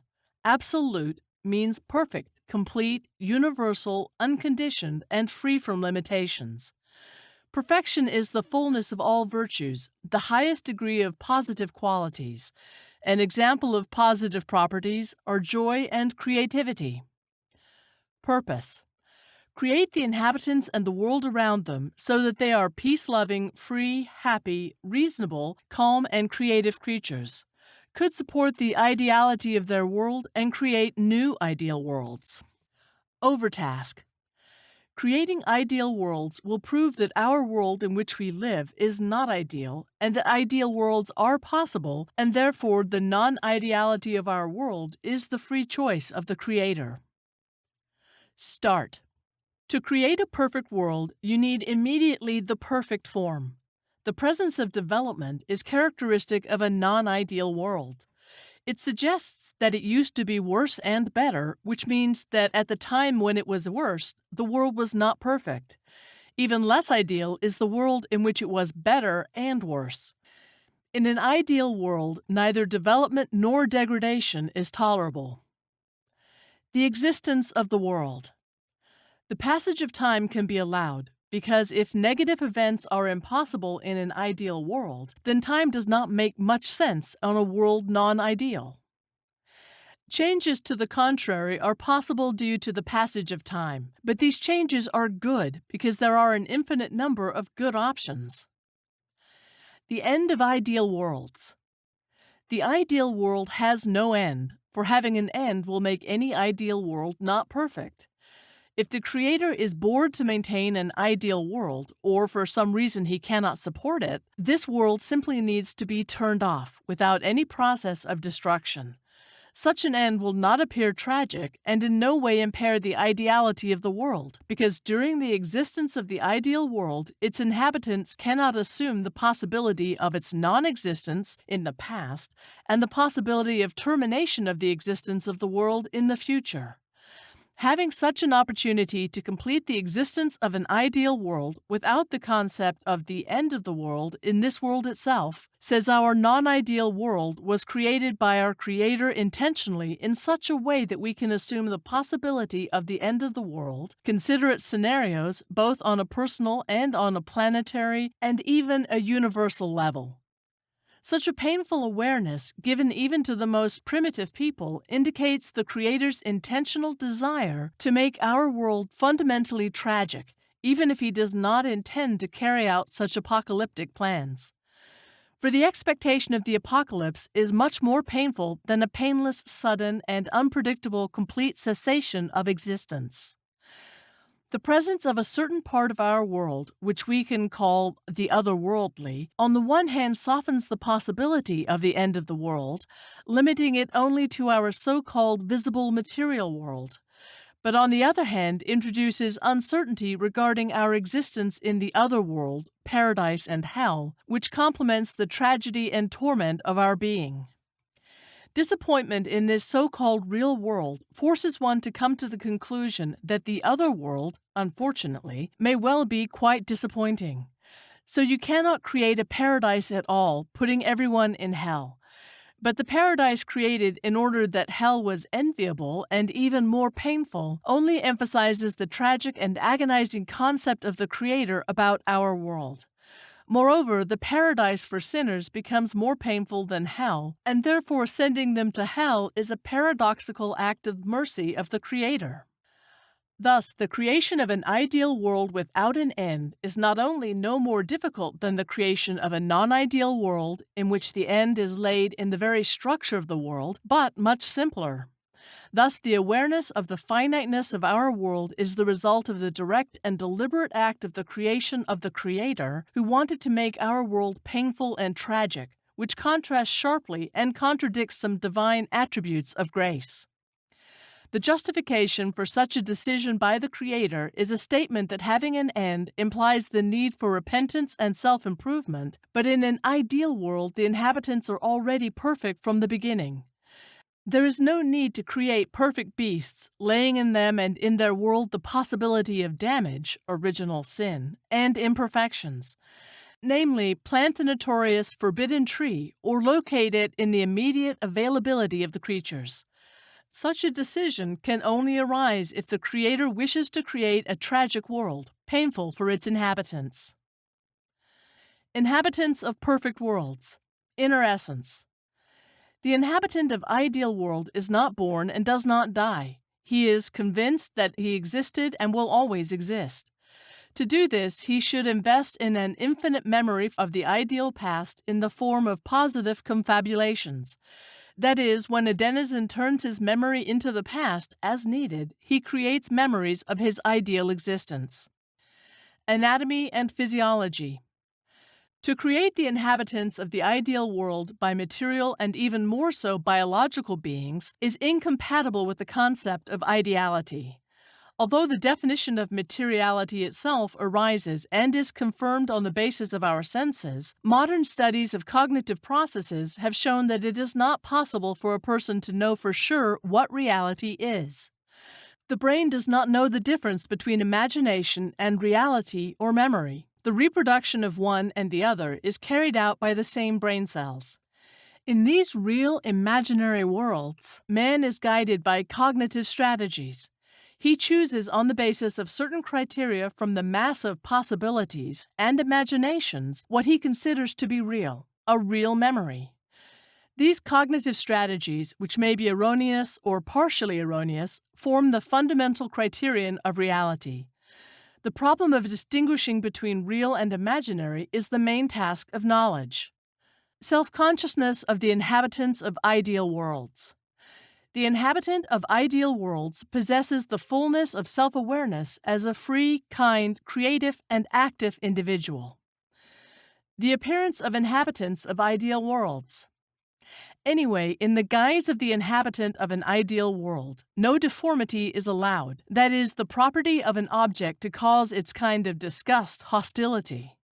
One can argue long about the relativity of beauty, about the differences of tastes, and so on. However, it can be clearly stated that in an ideal world, as in a closed system, no deformity is tolerable. That is, nothing can arouse in its inhabitants a feeling of disgust and hostility. This does not mean that the inhabitants are devoid of aesthetic taste. This means that the laws of the ideal world do not allow anything ugly to exist in this world. In an ideal world, the inhabitants cannot feel a feeling of disgust, and in turn there are no objects and phenomenon in it that could cause this feeling. In our world, a lot of things cause us disgust and hostility, which once again proves that our world is not perfect. Morals and relationships of the inhabitants of ideal worlds. Every inhabitant of the ideal world is a creature unique, special, and multifaceted. He is able to think beautifully, analyze, feel, perform only positive actions and various kinds of actions, bringing exceptional benefits both to himself and to the world around him. In relation to other inhabitants, such qualities as kindness, sociability, sensitivity, responsiveness, respect, kindness, sincerity are characteristic of him. The tendency to creation, conscientiousness, responsibility is peculiar to the inhabitant of the ideal world. In relation to self, self-esteem, modesty, and absolute honesty. The inhabitant of the ideal world is not only incapable of deception and hypocrisy, but the world itself does not imply such a necessity. Theology of ideal worlds. In an ideal world, the presence of a creator is unacceptable. He must remain behind the scenes. His presence will suppress and embarrass the inhabitants of the ideal worlds. Therefore, there is not any theology in the ideal world. Every inhabitant of the ideal world is perfect, though, benevolent and kind, and he does not need to impose the will of the Creator. His will is perfect and self-sufficient.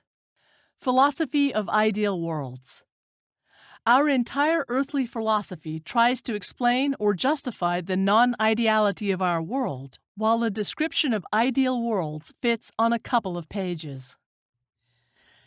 Cosmology of perfect worlds.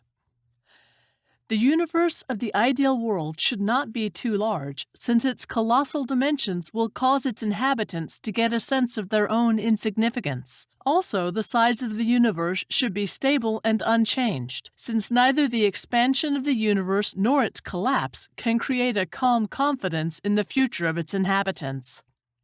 The ideal universe should not be too small, otherwise the inhabitants will be in it closely confined. Such a universe should not have boundaries. The solution to the infinity of the universe can be its closure to itself. In an ideal universe, there should be no places where its inhabitants could not be comfortably without any adaptations. Movement in an ideal universe by its inhabitants should be instantaneous. Moreover, they should be able to be simultaneously in an unlimited number of places. The speed of transmission of the signal should not be limited by the speed of light. The passage of time in an ideal universe must be reversible, and every inhabitant must be able to be at any point in the time sequence or even at any time simultaneously, exclusively in accordance with the will of the inhabitants themselves. The source of energy in an ideal universe should be the inhabitants themselves. Thus, their self-sufficiency and complete independence will be ensured. The way of exact organizing an ideal universe depends on the individual preferences of its creator, especially since it is not so important if we take into account that the inhabitants of an ideal universe can modify it in accordance with their tastes. If tastes do not coincide between inhabitants, they will be able to create other ideal universes for themselves and be in them as ordinary inhabitants, since, as already noted, the obvious presence of the Creator inside the universe created by him makes it not perfect.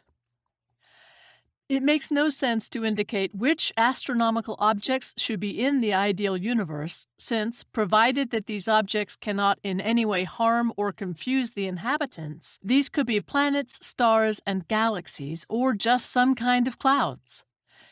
The invulnerability of the inhabitants of the ideal universe allows any variations of solutions, but these objects should not be made too huge, again, so that the inhabitants of the ideal universe do not experience negative emotions about their insignificance in relation to such objects.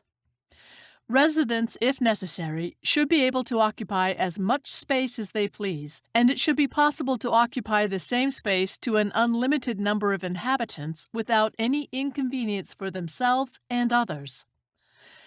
So, the cosmology of the ideal worlds is quite simple and does not require much sophistication, excessiveness, and absurdity, which we observe in our non-ideal universe. Unideal worlds.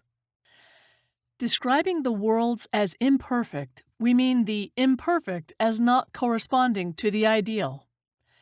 Imperfect worlds are characterized by one or more imperfections and cause all sorts of suffering to their inhabitants. Law for the creators: do not create unideal worlds. In extreme cases, it is possible to create not quite ideal worlds, only if they do not bring any suffering to the inhabitants.